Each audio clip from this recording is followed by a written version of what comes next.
Annyeonghaseyo,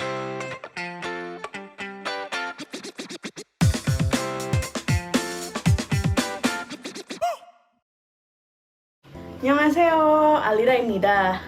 Ya, dari kelas Korean Intermediate ada beberapa pertanyaan yang belum terjawab. Jadi kali ini saya akan menjawab 2 pertanyaan dari teman-teman soal seputar bahasa Korea Intermediate. Oke? Pertanyaan pertama datangnya dari Vira. Oke, Vira pertanyaannya sebentar saya bacakan ya. Sam, kalau topik speaking itu mulainya kapan? Oh, kemarin kita sempat bahas ya soal topik speaking. Jadi teman-teman boleh langsung ke websitenya topic.go.kr. Lalu di situ di kanan atas ada section judulnya topik malhagi.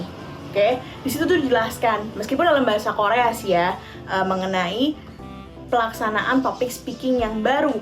Di situ dikatakan bahwa topik speaking baru akan officially diluncurkan tahun 2022.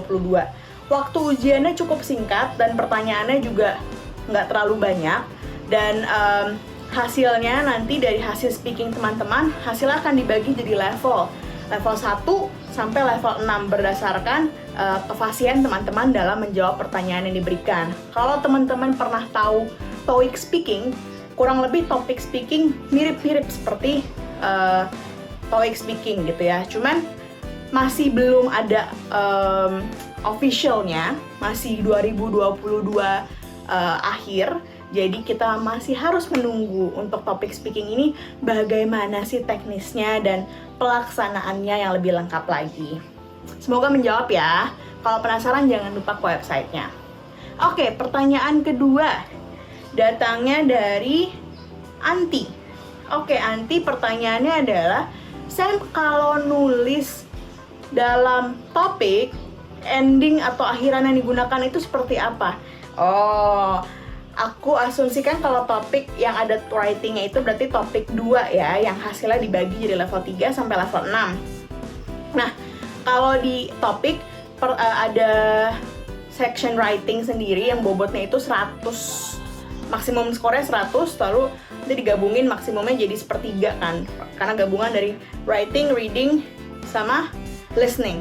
Oke, ada 2 esai panjang yang teman-teman harus jawab. Yang pertama itu mendeskripsikan grafik, sama yang terakhir itu esai 600 sampai 700 karakter. Jadi ada 600 sampai 700 kotak disediakan gitu ya.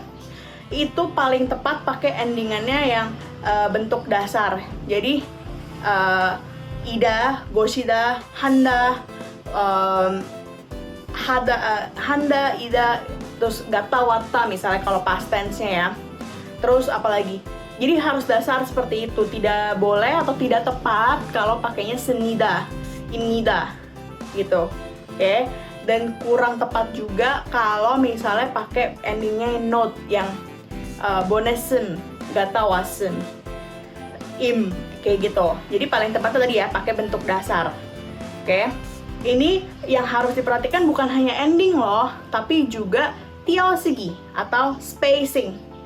Ini jadi faktor penentu kalau dalam topik tuh ya. Jadi kapan sih harus ada space, kapan nggak ada space, itu juga harus dilatih. Begitu. Semoga menjawab ya pertanyaan Anti yang mungkin lagi persiapan mau topik nih. Oke teman-teman, sampai jumpa lagi di kelas-kelas berikutnya. Dan jangan lupa untuk terus ikutin KTNG Sangsang Univ Indonesia di sosial media. Bye-bye!